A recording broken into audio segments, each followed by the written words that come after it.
नमस्कार दोस्त। मैं आपका गुरु घंटा लेके आया हूं एक नई हॉरर कहानी। ते दिल थाम के सुनो। चलो तो करते हैं शुरू। नई शादी, नई शुरुआत और एक सफर जो कभी पूरा नहीं हुआ। चलो तो कहानी को शुरुआत करते हैं। आदित्य और साइली, नई नई शादी हुई थी। हनीमून के लिए उन्होंने गोवा चुना। समुद्र, मस्ती और एक सस्ता लेकिन सुंदर होटल, सी शैडो रिजॉर्ट। रिसेप्शन पर एक पल की खामोशी छा गई जब उन्होंने कहा, हमें कमरा चाहिए।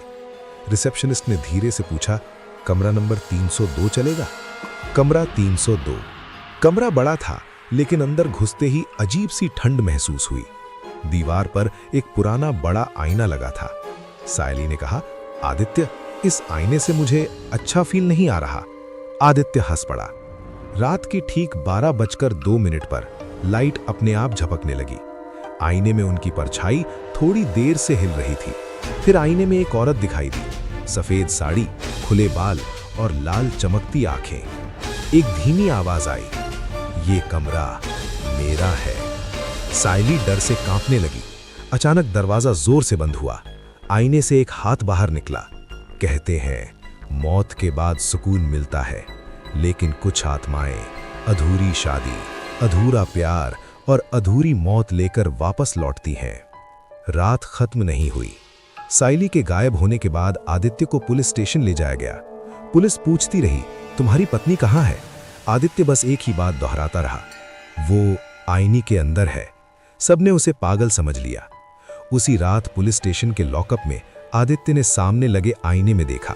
उसका अक्स नहीं था, बल्कि सायली जी। चेहरा सफेद, आंखें काली, कांपती आवाज, आदित्य, मैं यहीं फंसी हूं। अचानक आईने पर उंगलियों के निशान उभर आए, जैसे कोई अंदर से बाहर निकलना चाहता हो। पुलिस का भी भरोसा हिल गया। आईना अचानक टूट गया। कांच के टुकड़ों में एक ही जगह दिख रही थी, हॉल नंबर 302। इंस्पेक्टर राणे कांप उठा। उसे 25 साल पुरानी फाइल याद आ गई। गोवा के एक होटल में एक नई दुल्हन ने इसी हॉल में जान दे दी थी। उसका नाम था अनुष्का। शादी की पहली ही रात उसके पति ने उसे मार डाला और सबको आत्महत्या का नाटक दिखाया। उसकी आत्मा आईनों में कैद हो गई और तब से वो हर नए जोड़े का इंतजार करती है। आईने से सायली की आवाज आई, वो मुझे जाने नहीं दे रही।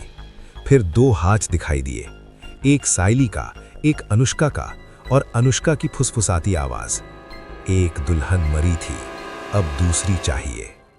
आदित्य वापस गया। उसी होटल में हॉल नंबर 302 के सामने खड़ा हुआ। आईना फिर से जिंदा हो गया।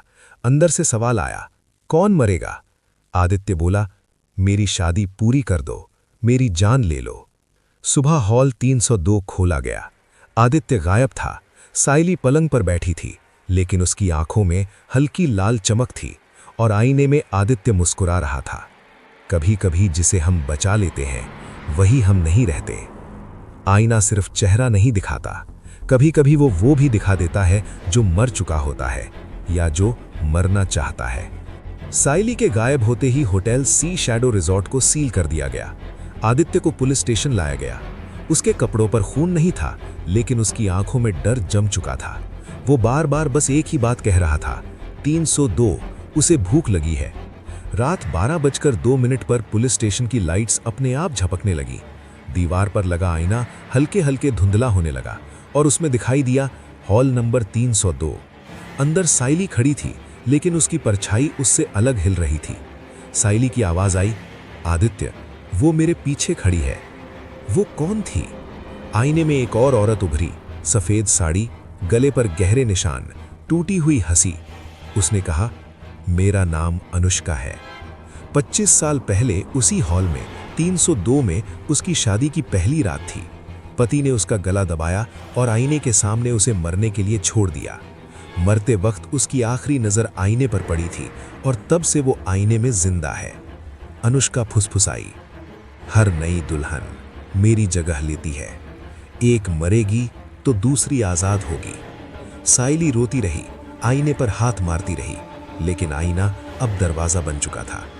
आदित्य उस रात पुलिस से भाग गया, सीधे होटल पहुंचा, सीधे हॉल नंबर 302 में।